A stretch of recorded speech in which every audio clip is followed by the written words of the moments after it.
Dylan, when was the last time that a static dashboard changed your opinion on any business decision? I think static dashboard, meaning comparing views on one video versus another. Yeah, more so. This is more focused on like the business intelligence side of a company, to where you have a set query that pulls in data and displays that in a dashboard. I don't make a bunch of decisions on it, but I do like to see it. I like to know what's going on, and if the numbers or the data isn't what I like, I know to try something different. So I will make decisions based on what the dashboard's telling me. Yeah, I think a lot of times businesses find that by the time they need to make a decision, the dashboards are either out of date or they would need a new dashboard to be created.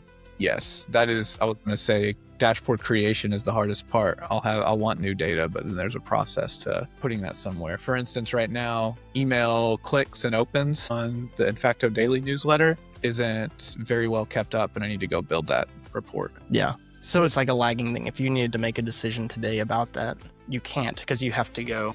I have to go do some manual digging and write queries and stuff. Yeah, so that's a very common issue with business intelligence or data as a whole. So this company, Starburst, is trying to solve that issue. Okay. And essentially what they came up with is an AI front-end normal chat interface that connects to data across unlimited amounts of sources. So the traditional workflow for like a business intelligence group is to ETL the data in from various databases, right, Excel spreadsheets, Teams messages, pull everything into one place that then you can use your AI to help with. So what this does, it's built on top of Apache's Trino, which essentially lets you query where the data is and joins everything together into one like central front end, basically. Yeah. So right now, in my experience, there's this thing called data lake.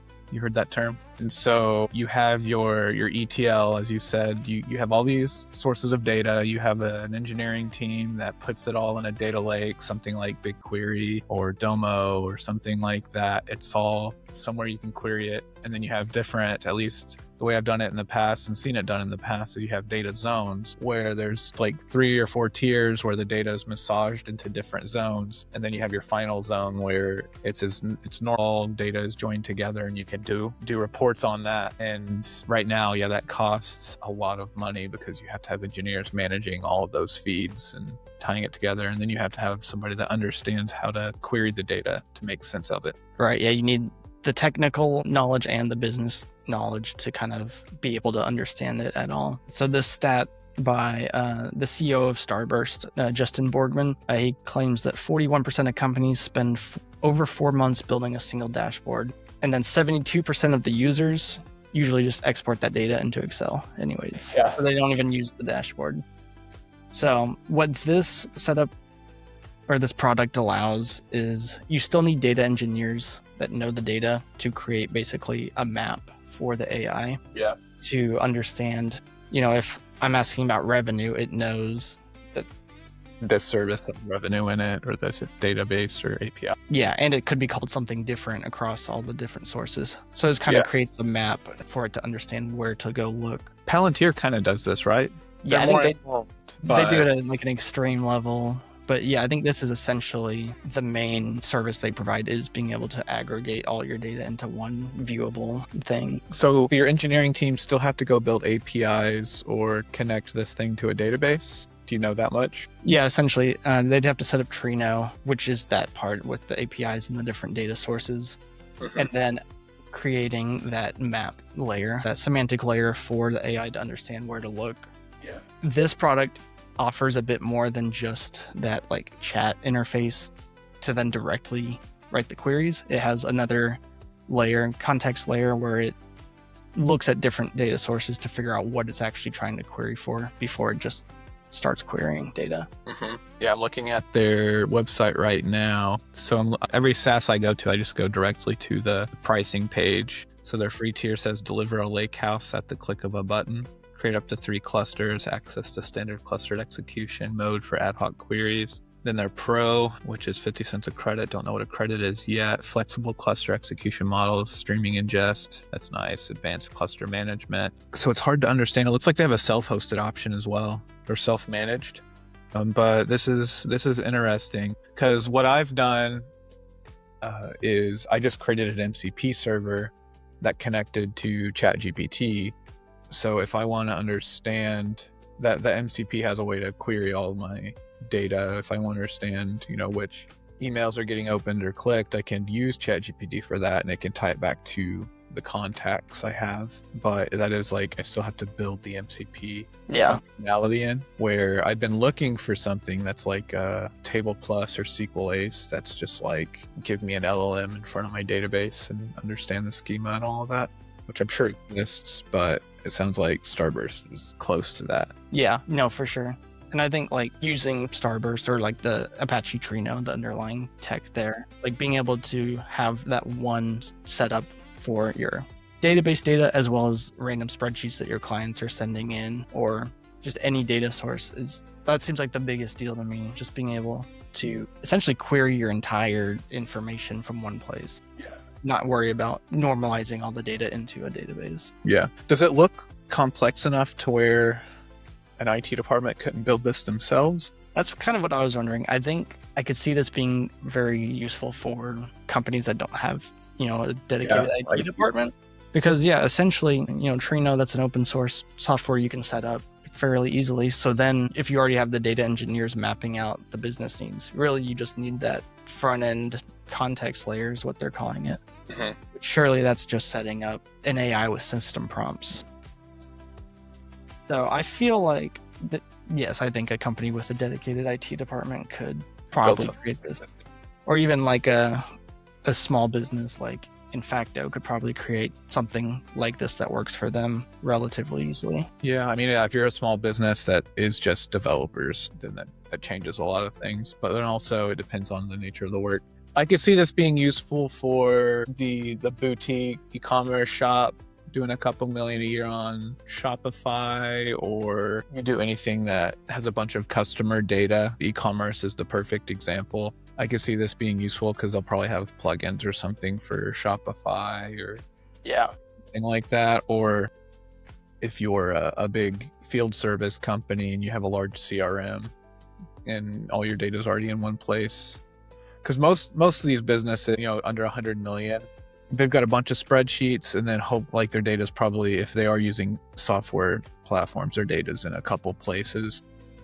Yes. And then it's a bunch of spreadsheets. And so the big need isn't as much visibility for these, $100 million a year businesses. It's more of just the tooling. Then after you build the tooling, and then it becomes visibility on all the data that's in those tools becomes the issue, which Starburst here looks like it's trying to solve. Yeah, for sure. I think having that real-time data, being able to ask about something that you've never thought about before and have, I'll say thoughtful response, whatever AI's version of that is, comes back. I think that's going to be very interesting. It could enable, companies to kind of pivot a lot faster than they used to be able to, because you don't have that month-long delay of building the dashboards. So and not knowing how, what data to look at. If you're talking to a smart LLM, you can tell it what you're trying to do, and it can query the data based on what it has access to. So if you don't even know what to ask, but you know what you want, you can start there, and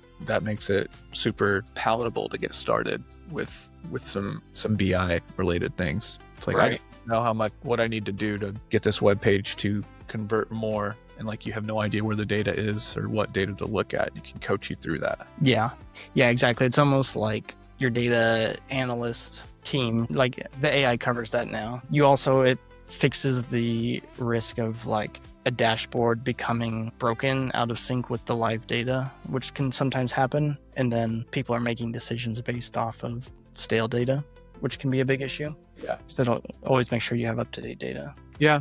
I think, the hard part for the people who know what the data looks like under the hood, it's harder to trust it, but it's also a little easier to validate it. But some people who are at that spot where they don't even know where to start and they're using the AI to coach them, it gets them started, but I think it's going to hallucinate a lot more than they think. And then hopefully, hallucination Starburst would solve that. And I'm sure a bunch of people have noticed that issue. So it's probably some of the value of a service like Starburst. Yeah, I was wondering about that too, how they're going to verify that you're getting the correct data. Because that's going to be scary if 90% of the time it is correct. So you trust it to make decisions, then that 10% gets you. Yeah. I think that's a trade-off for sure. I think it will end up saving bigger companies money because you don't have to have redundant like data warehouse storage room. Basically, you can just let the data live where it is. You're not having to duplicate that. So I think that'll save some expenses there. But yeah, I don't know. It seems interesting. I think dashboards are probably in general going to be going away. A lot more ad hoc, reports created like just for a minute, look at the report and then you're done. It goes away. Yeah, you're going to build reports on the fly. You're going to think of the data you need. You're going to build reports on the fly. And then you may find, one or two that you're constantly using. And then you'll want to set it up, email this to me every Monday or rerun this report every Monday or something like that. That's going to be valuable, which, Claude and ChatGPT have built in already now. If you have it connected to an MCP, a custom MCP server with your business data, you can schedule tasks on ChatGPT and Cursor, or Claude. Yeah, that's cool. Actually, I haven't used ChatGPT in a while, so I didn't know they had that. I might need to check that out. Yeah, for a while I had it looking up news for this. Oh yeah. But I don't have any social media or anything on my phone, so my phone scrolling time is on Google News. Nice. And some ChatGPT, but it's very purposeful. I don't want it to passively just send me things. I want to actually research specific topics based on what is getting good feedback on social media and stuff on this. So again, like you start manual, and this is every time I talk to any business that wants to find where AI, it's like anything, like you want to do things manually and build up a repeatable process so you understand what you're delegating to AI. And that's where I'm at now. I'm going pretty slow with automating. Like everyone wants to just automate it up front, and then you don't understand the work that's being done. Yeah. Then go ahead. Sometimes you don't even need the automated. It's done. You're like, you never look at it again. It just feels good to automate it. Yeah. I was going to say, like you were talking about dashboards. Dashboards are in an interesting spot now. It's like if you have agents doing a lot of work for you, running around and doing things, you do need to check the status of them somewhere. So dashboards will change like what they do, because you got to check up on them. Like if they aren't doing something that you can see the result of, it's not really doing much good. And so I am interested to see, I wonder if Starburst will be in that space as well, where it's all your agents report everything to this, and this is the generic, your LLM. It's a tool for your LLM to put a dashboard on. Yeah, cool. Yeah, that's pretty much it for this article. That's interesting. It's interesting to see different tech departments that AI really is changing up. So, but yeah, thanks for listening to this episode. We do this podcast every weekday, and we also send out an email every weekday. Daily. Daily, and it outlines the latest in AI news that is relevant for small business owners like you. If you want those emails sent to your inbox every day, go to infactodigital.com. You can sign up for that newsletter. If you'd like to learn where AI fits in your business specifically, you can sign up for our AI for Small Business webinar at infactodigital.com. We go through case studies, real stories of how people are using AI to automate. And you can also, from that, get a one-on-one consultation with me where I will learn about your business. We'll walk through your options, and we will find what to automate with AI, how to do it, what tools to use. All that absolutely free. You can decide to pay me to do it for you, or you can just do it yourself or hire someone else to do it. But that is all at infactodigital.com. I'll see you guys on the other side. See ya.